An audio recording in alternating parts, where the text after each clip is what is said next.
Hello guys! Hello Aries! Welcome dito sa aking channel Aries. Alamin natin kung anong messages, vibration, gabay, energy para sa inyong lahat.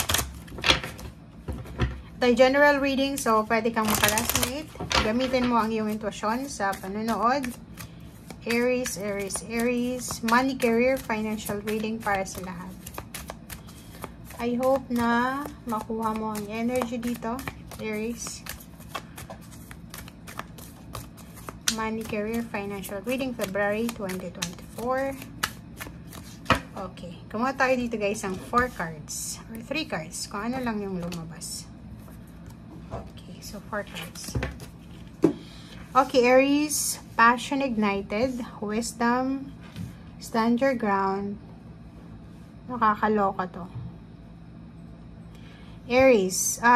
Posibleng for the past few months to, pwedeng 4 weeks ago, 4 months ago, hindi ka naging kontento sa kung anong lagay ng financial mo. Pwedeng yung iba sa inyo dyan, biglang nahang yung trabaho, nawala ng trabaho, na-terminate yung contract, nawala ng negosyo, or kung ano pa man. But, this February, sinasabi ng baraha sa'yo dito na stand your ground. Diba? Ibig sabihin yan, lakasan mo yung loob mo, okay? Lumaban ka pa. Instead na magmukmuk ka sa kanto or sa kwarto mo or sa gilid, ipaglaban mo yung pangarap mo. Okay? Sinasabi sa'yo dito, Aries, na huwag kang matakot. Huwag kang matakot na mawala ng pag-asa. Passion ignited, kailangan mong maging motivated. Kailangan mong ibalik yung goals mo sa buhay, ibalik yung determination, ibalik mo yung vision mo, yung goals mo, 'di ba? Yung minamanifest mo sa buhay. Iwasan mo yung yung sobrang takot. And if ever man na hindi ka confident sa kung ano itong kailangan mo sa ngayon or kung ano yung pwedeng actions na gawin mo ngayon, kailangan mong i-rest yung isip at puso mo para makapag-isip ka ng tama.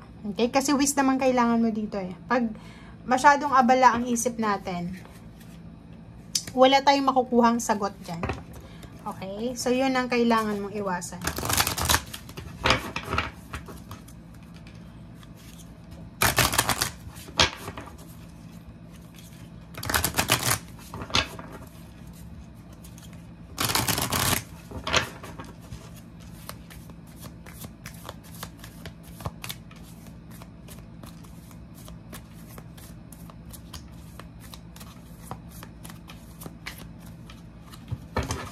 Okay. Aries. Magician in the mirror. So, yun. Ang sinasabi dito na huwag kang matakot, lalo na sa usaping pera. Huwag kang matakot kasi magre-reflect yun sa actions mo eh.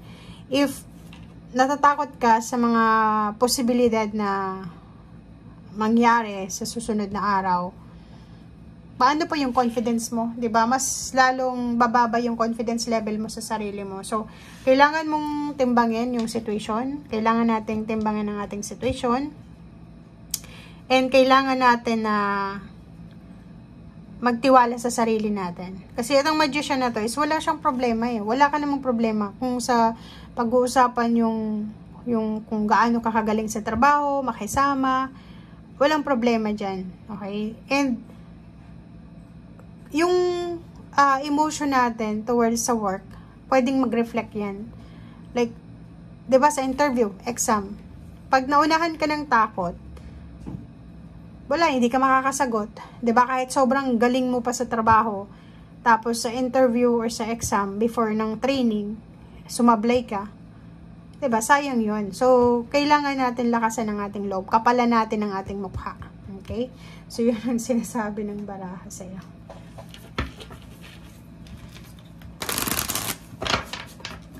Okay, Aries.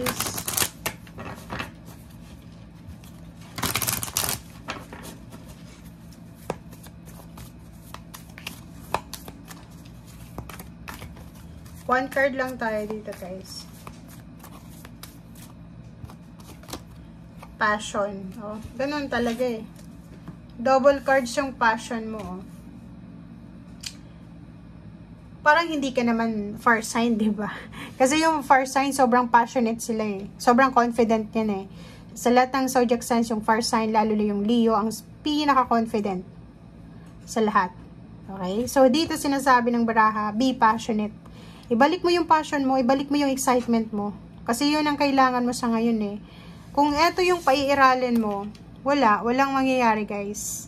Kailangan mo ng passion. Kailangan mo simulan ulit yung mangangarap ka, simulan mo ulit yung motivation mo, yung vision board mo, yung goals mo, inspiration, parang ganon. Okay?